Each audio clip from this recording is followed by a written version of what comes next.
actually believe that have historically always been lots of different versions of families out there. Maybe we as a society have been a little blind to them, or have asked those families not to be as out there as they are today in terms of visibility for some kind of sad reasons. So children have always come from a range of home environments, some more traditional, some that we're now just truly understanding, appreciating, and honoring. As early childhood educators, we have an opportunity to help our children know that we embrace whatever their home life is like, and we are there to partner with their families. If they're coming from hard circumstances, we want to make sure that the times that they're spending in our programs are enriched and engaging, and that we're doing all we can to support them.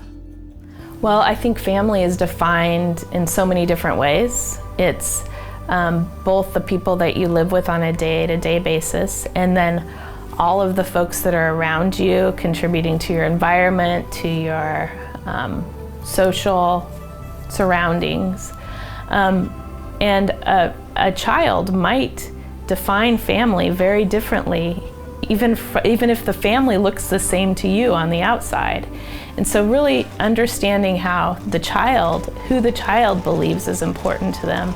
There's plenty of extended aunts and uncles that are part of a child's family that are incredibly important. And the way we know that is by talking to both the toddlers and also the parents, or the people that are bringing the children to us, really understanding who they are and how they define family. Family for me goes every member that has a part in raising that child. To me, a family is not just the parents. It could be the grandma who watches once the child gets home. It could be the neighbor who has built this relationship with the child. Is anybody who's taking an active role in helping this child grow in today's society, very investing their time for the child's best interest. It could be us. We have so many children that return and they want to see their teacher because they have that bond with them. And to me, that's family. My third grade teacher went to my wedding. And it's those bonds that we create that I consider her part of my family. So to me, it's not the immediate, because sometimes we bond with someone that we have a better relationship with compared to a family member. But it's those people that actually are going to invest their personal time to help raise this child today. That's what family is to me. The bonds of family are likely to vary among any group of children. Teachers need to let children and families define themselves. Take your cues from what families say about who is important in their child's life. And so finding out who is your family, asking this very simple question, and being very mindful of celebrations of family members. As an example, Mother's Day, Father's Day. Not every child has a mom. Not every child has a dad who's present, I should say. And so, and in some families, we have two moms, and in some families we have two dads, and in some families we have a single mom. And grandparents are stepping in and helping families. So the extended family, neighbors becoming very important parts of a child's family because they're there to support them in their everyday lives when family possibly might not be available because families are living so far apart nowadays that you pull on the people who you can count on to make your family unit. And it's not always the typical nuclear family that we maybe grew up thinking about when we thought about what is a family. Family structures add another level of diversity to children's classroom experiences. Interacting with friends who define family in different ways gives children a fresh perspective about caring relationships. For any teacher, one of the things you're looking for with young children is that they come in contact with many different perspectives. So when you have other families, other children, or colleagues that come from different cultural backgrounds, that's going to mean that those children encounter people who are different from themselves, and that's good for them intellectually, it's good for them emotionally in terms of developing empathy, developing perspective taking. And I think it's also part of learning how to develop the skills of negotiation and collaboration with other folks. We want children to celebrate that, to be able to see that as a positive part of their life, but it's also challenging, and that's okay. That's part of having a rich learning environment, is being challenged. They have the challenge of, how do I communicate with someone who's different from me? How do I connect with someone whose experience is different from mine?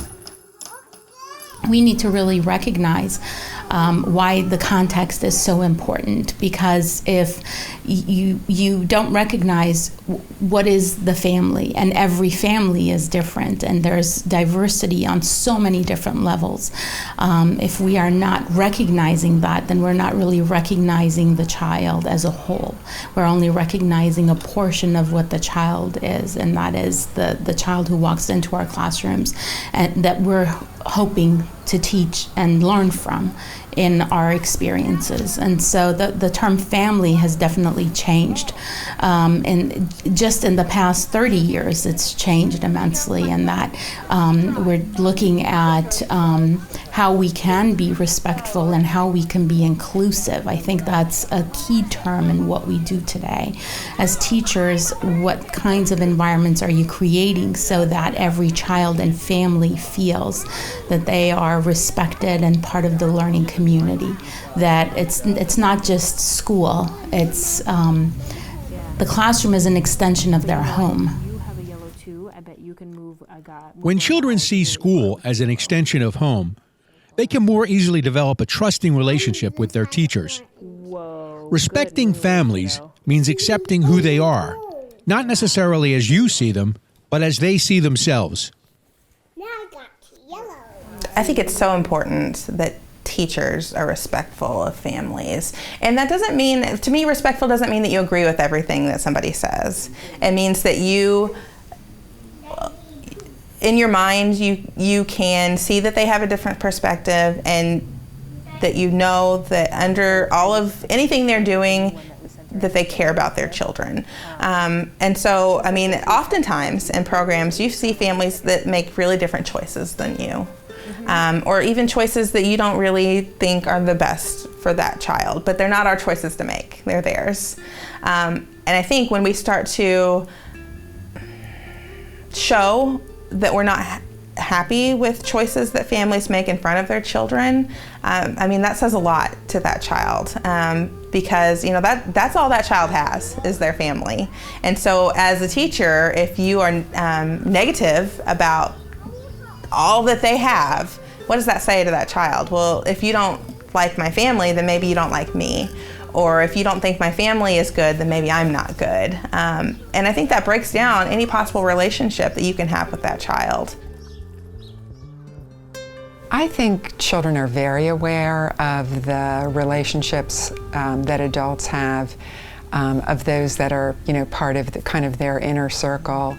And I don't think we should underestimate in any way that children don't take in those messages. All of the ways that you welcome a family show in your body language, and the way you greet a family, and all of those things are conscious. Some of those things I think we do almost automatically, but to be really deliberate about being welcoming and warm and accepting of the variety of families that you work with.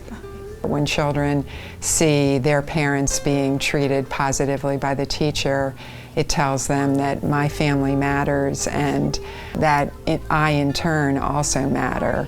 And I think that's, there's a lot of subtle ways that gets communicated, and it's really important. I think ultimately why it's so important is because that partnership is key insofar as supporting the families also supports the children. I think they're one and the same, in the sense that you have to have that open communication with the family in order to most effectively support the child.